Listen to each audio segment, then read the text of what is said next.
101.1 FM, AM 1160, WCCSradio.com.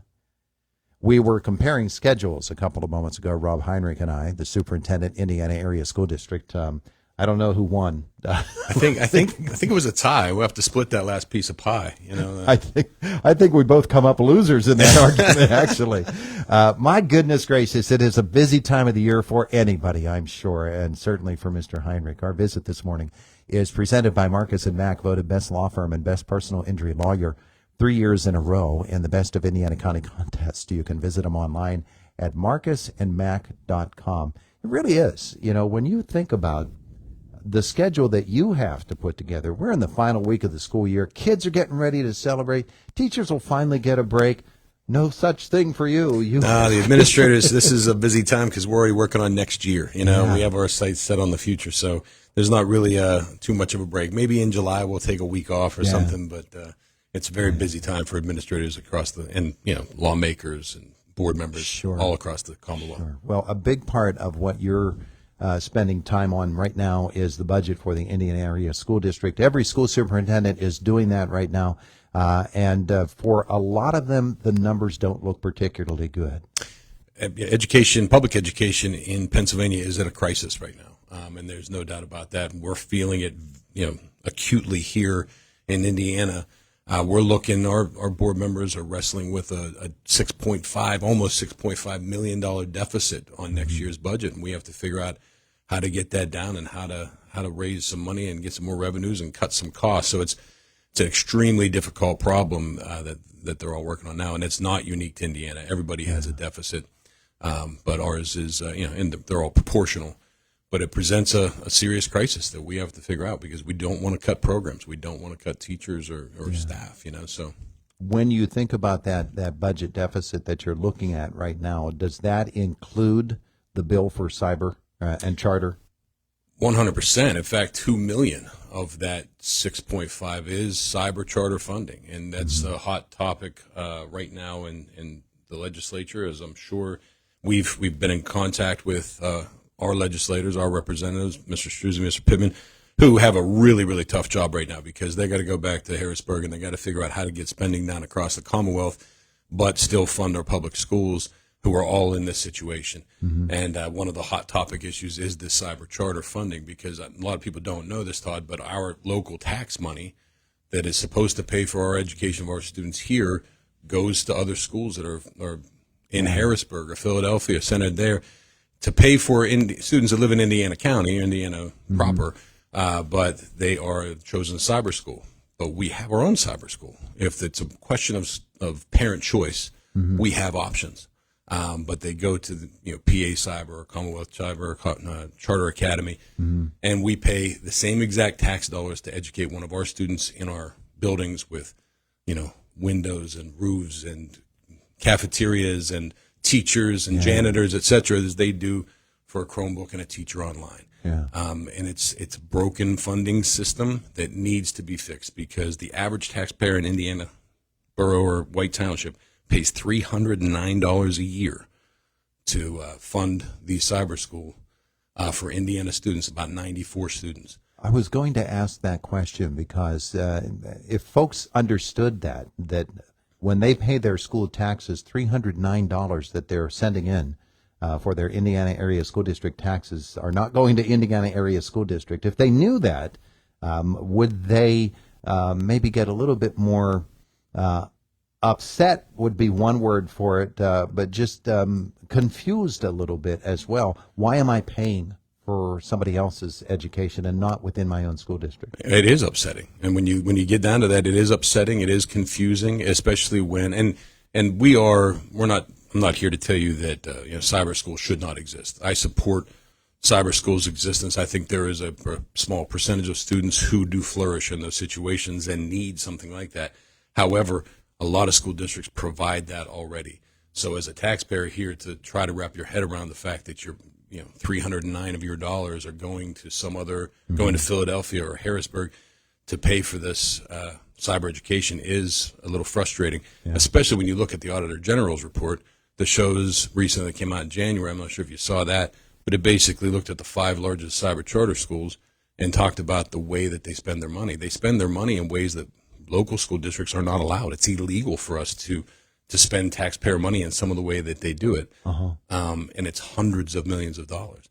It's illegal for us to ask the taxpayers for a tax increase if we have a fund balance, which is basically your savings account, right? For a school district, that's 8% of your total operating budget. Yeah. Some of these cyber charters have hundreds of millions of dollars in their fund balance, in their savings account, and because they're overpaid. It's not because they're better at managing money or anything. We're simply sending too much money to these cyber charters. The funding program that was created in 1997 or something needs updated, and that's what Mr. Pittman, Mr. Struzzi, and the folks in Harrisburg have to figure out, because the money there is $1 billion, $1 billion with a B, of taxpayer money in Pennsylvania goes to these cyber charters who perform at the lowest levels, 7% proficient in math. Some of them are single digits, and it's $1 billion bill. So it's at that point it takes a bad problem, makes it a very expensive problem. Yeah. We are going to have to schedule a time with you and maybe a superintendent or two from other school districts to really drill down even more. We would really appreciate that. Yeah. No, it's a conversation that needs to be had, and I think the local taxpayers don't even realize that they exist. Much less $1 billion of our dollars in the Commonwealth are going to fund it.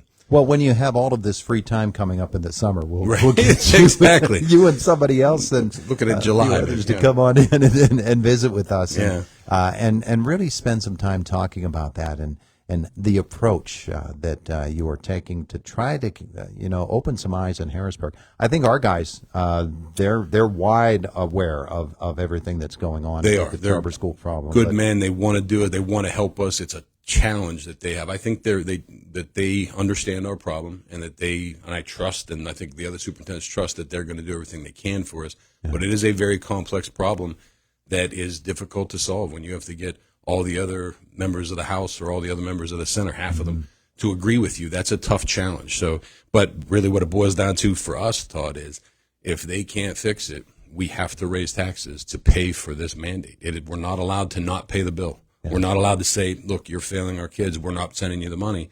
It's law.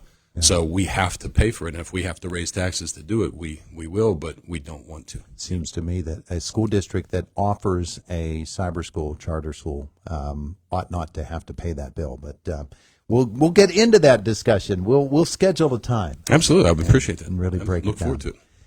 Meanwhile, there's still a lot going on within Indiana Area School District, big celebration at the Excellence in Education for Mr. Dolges, huh? Yeah, Mike Dolges, junior high tech ed teacher, became the first Indiana Area School District teacher to win the Excellence in Education Teacher of the Year award. So we're so proud and happy for him and his colleague, Mr. Harrington, who was our nominee last year.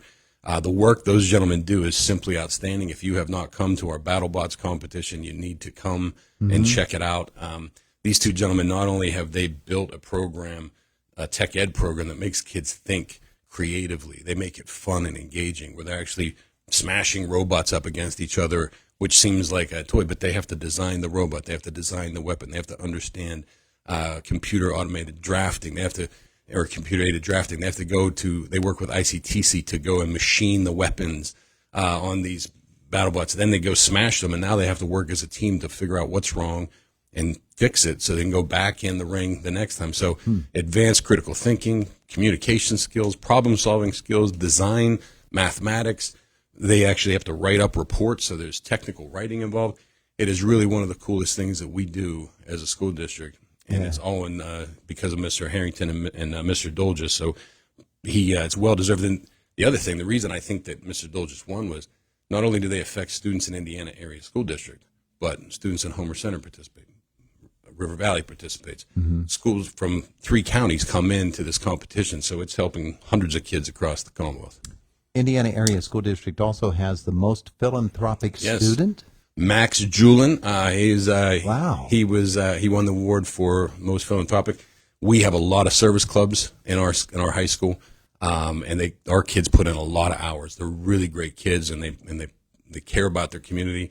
And Max had logged more service hours than any other student in the Indiana Area School District, and I guarantee in the county, because we're very, very proud of him. that's the kind of character and commitment that we try to build in our students, and we're proud of him. Congratulations to him and his parents for raising a great kid, because Max is one of those easy ones that, we just have to point him in the right direction, Yeah. Hey, some fun stuff coming up, too. You've got some events on the way, including folk hero and guitarist Rob Heinrich is going to be in performance. Yeah, that's right. Next Saturday, that's the 24th, I'll be at Sit and Stay helping to raise some money for Four Paws for Ability, which is an organization that provides students with special needs service animals at a reduced cost. Those animals are very, very expensive. Their training is very expensive. There's a lot that goes with it. So a lot of these families would not have that opportunity without an organization like that. So I'm working with Miss Ashley Klauser to put that together.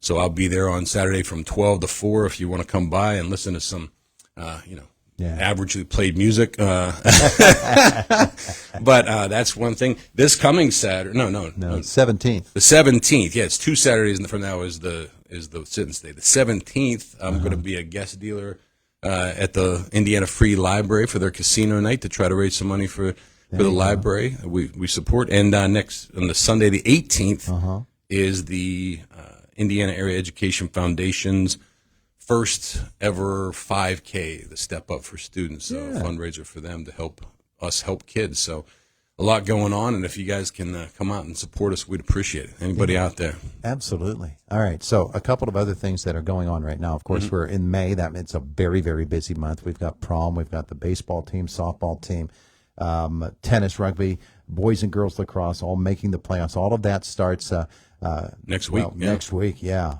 But there's also on the schedule the Horace Mann decommissioning ceremony. Yeah, we just solidified that date yesterday. The final day of school is May 30th.